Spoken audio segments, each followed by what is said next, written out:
Welcome back to this episode of the Deep Penetration Podcast. In case you don't know who I am, my name is Danny, and I am a love and self esteem coach. And I work with the LGBTQ plus community um, in all matters of love and self esteem. I work a lot with gay and bisexual men who are struggling with self acceptance, self identity, and really just trying to learn how to build and cultivate healthy, sustainable, long term relationships. If this is your first time visiting, wherever you are watching or listening in from, please make sure you are subscribing because it helps me to continue to sit down and have these conversations with you. I personally think that these subjects are very important and things that we need to talk about, unpacking a lot of the stereotypes and common misconceptions that we have in the community and outside of the community as well. Like I said, I think it's important. So I hope you do too. Either way, I think that for me, the biggest thing about this podcast and why I do what I do is because I want to be able to support you. I want to be able to offer you recommendations, tips, suggestions, and just general resources and tools that I feel like the queer community is lacking in regards to um, navigating relationships. So, that being said, the episode for today is all about wearing masks, right? The masks that we wear. And I'm not talking about literal masks. I'm talking about like the characters that we put on and the masks that we put on when we're in social settings so that we can be accepted and liked and not rejected, because these are all huge things that really impact us when we are growing up queer and when we're trying to just find belonging. So for me, I think growing up growing up queer, the need to protect my identity was my top priority. And I think obviously as a kid, I wasn't consciously thinking about it until I began to experience bullying. And then I realized that I was being punished, or at least that's kind of how it felt, for being myself. So that was the first time that I realized that me being me was dangerous. And I know dangerous is an intense word to use, but the experience was very intense for me. And that's why I am using that word.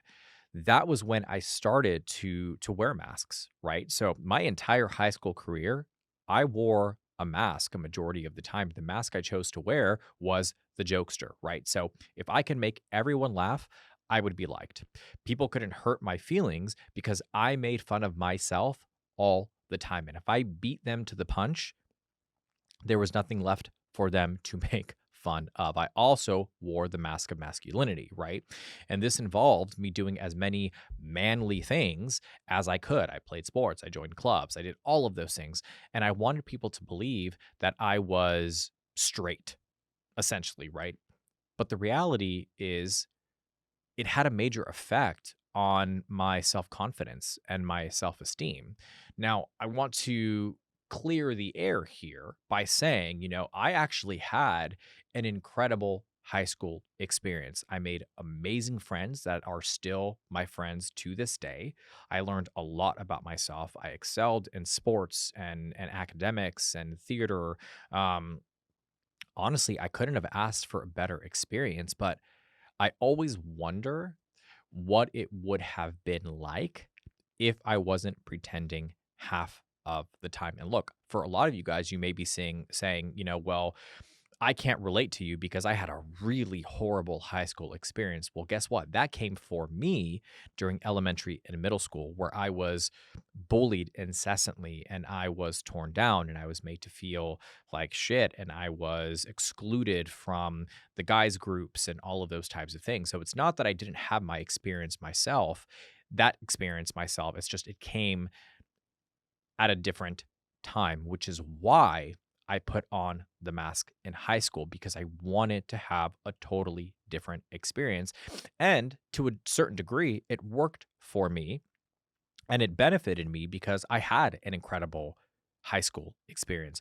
Now, I don't want to say that like I wore the mask the entirety of the time because when I made really close friends, my best friends, obviously I can be myself around them, but I still wasn't comfortable coming out quite yet because that didn't happen until after high school and in my college years, but that's a totally different story. So, anyways, the point here is that as a coach, I work with the queer community, and like I said, particularly with gay and bisexual men, and I have come to find that 99% of us wear masks. Even if you well, let's put it this way. Even you have a mask that you use when you are around people. And you're probably just unaware of it, to be honest. And in the journey of self discovery and self acceptance, we sometimes find ourselves wearing these masks, right? Because it disguises and it conceals authentic emotions, fears, vulnerabilities, all of these things. But the question becomes, how do we differentiate between our true authentic self and the mask? And when we do discover the mask, how do we put it away for good? So let's talk about some of the most common masks I have found people have a tendency of wearing. So the first one is the mask of perfection. Society often imposes these unrealistic standards of perfection, and it makes us believe that we presently have to be flawless. We have to show up flawless. We have to be perfect. This mask convinces you that revealing your flaws will result in rejection and judgment. So when you finally let me give you an example. When you finally decide to explore your sexuality, the truth is the queer community can be hypercritical of ourselves. And we don't only receive judgment from outside of the community, but we also receive judgment from within the community as well. And there's this expectation to be perfect in many ways, right? So body, career, personality, whatever the case may be. And this leads to a lack of authenticity and vulnerability in our relationships. It becomes challenging to build genuine connection when we are constantly striving to maintain this facade of perfection and flawlessness. The second thing here is the mask of masculinity, right? And in a world that often associates masculinity with strength and dominance and emotional detachment, many of us feel compelled to wear that mask. We suppress our emotions, fearing that expressing any kind of vulnerability will be seen as weakness or it's going to result in us getting hurt. Why? You know, if you really think about it and we really dive deep into it, it's because we have experienced years of pain and discomfort when we were closeted. And that's not necessarily the case for everyone, but it is the case for a majority of the men that I have worked with and for myself as well, right? We want to prove that we are men. And in our pursuit to redefine masculinity, we fall into the stereotype of masculine.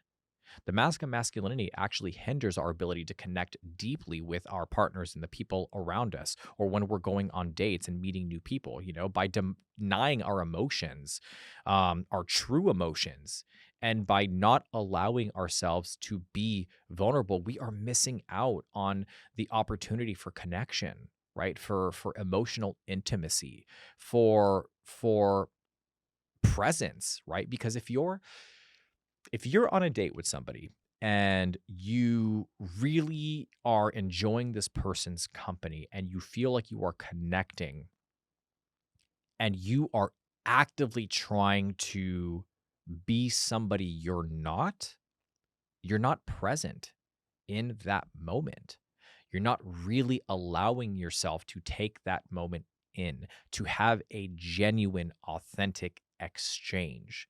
So there's always this distance that's created between you and the person in front of you. And then we wonder why we struggle with maintaining and sustaining long-term and healthy relationships. We wonder why we struggle, connecting to people on a deeper level. So what ends up happening, we kind of fall into that very casual pattern of dating like I've talked about in the past, and we just kind of accept what is, and we end up on Grinder.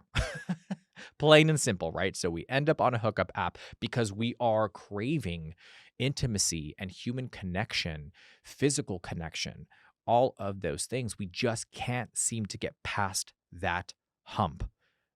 No pun intended on that one, but no, that was actually a pretty good one. Anyways, the third one here is the mask of confidence, right? So we wear this mask as a shield, to shield ourselves from feeling inadequate or allowing self-doubt to take over. And we project this image of self-assuredness to not allow people to actually think that we are insecure or that we have our own struggles internally, right? Because that's the worst thing that could happen. Somebody thinks poorly of us, or somebody thinks that we're weak, or somebody thinks that we're not perfect, or somebody sees a flaw within us. But the truth of the matter is that that's what makes you beautiful. That's what makes you human. That's what makes you you. You know, there's a how do I put this? There is a sexy and attractive quality about somebody who embraces their flaws, right? Because to me, that is courageous. That is somebody who is willing to step outside of what society has told us is normal, or not normal, right? That courage, to me, is the definition of self confidence. For me, confidence is the ability to be authentically yourself without the fear of judgment, to be vulnerable and kind, to be compassionate and passionate, right? To be an effective communicator while also having the ability to empathize with those around you. Confidence is subjective, but at its core, it's the ability to be courageous. The fourth thing here is the mask of independence, right? So as gay and bisexual men, some of us have developed a strong sense of independence as a means of self-preservation, right? We fear having to rely on anybody else, right? Believing that if we do that, it makes us vulnerable to abandonment or disappointment or rejection. So for many, but also for many of us,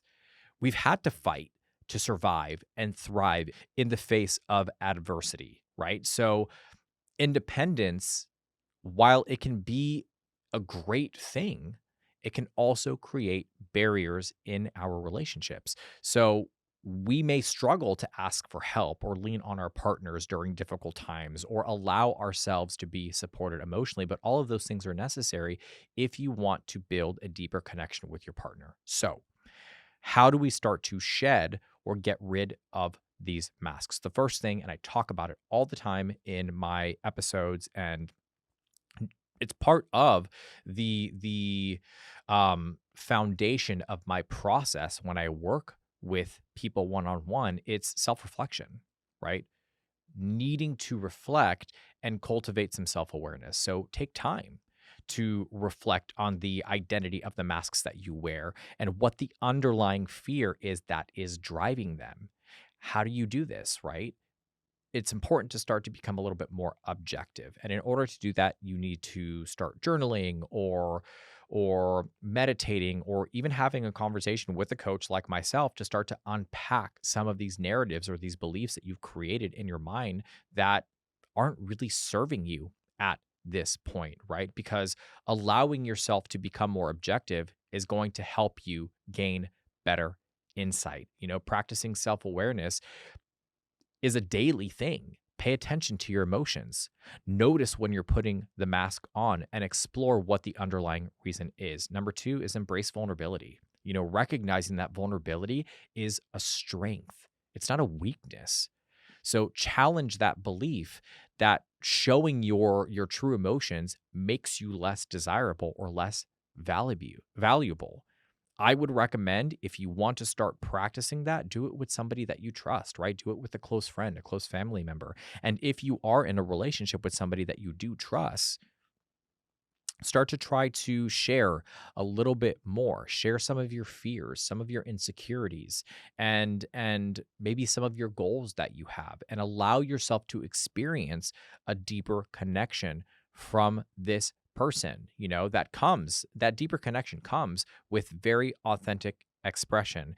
And the truth is, if you trust this person and this person is very supportive, it's not likely that they're going to make you feel bad or reject you. So it's just a safe way to start to practice. The third thing here is seek authentic connections, right? So prioritize relationships that encourage open communication, emotional intimacy, and just generally speaking, mutual support, right? Surrounding yourself with people who value and embrace your true self, it'll help create a space for genuine connection, which in turn helps you to grow. The fourth thing here is self compassion.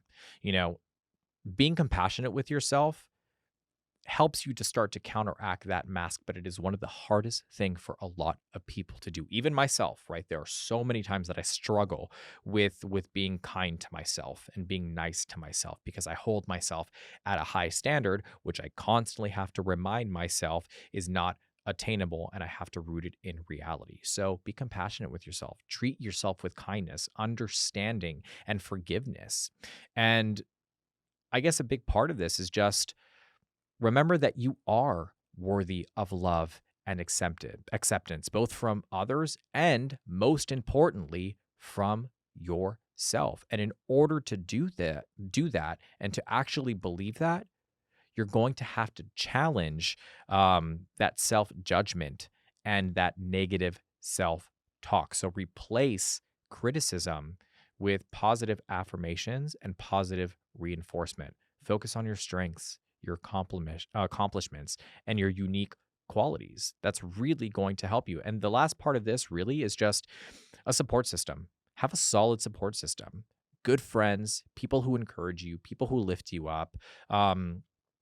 Join um, groups within the LGBTQ plus community that focus on self-esteem building and team play, right? Not sexually, sports. But if you want to do sexually, that's fine. I'm not judging you. You do whatever it is that you want to do.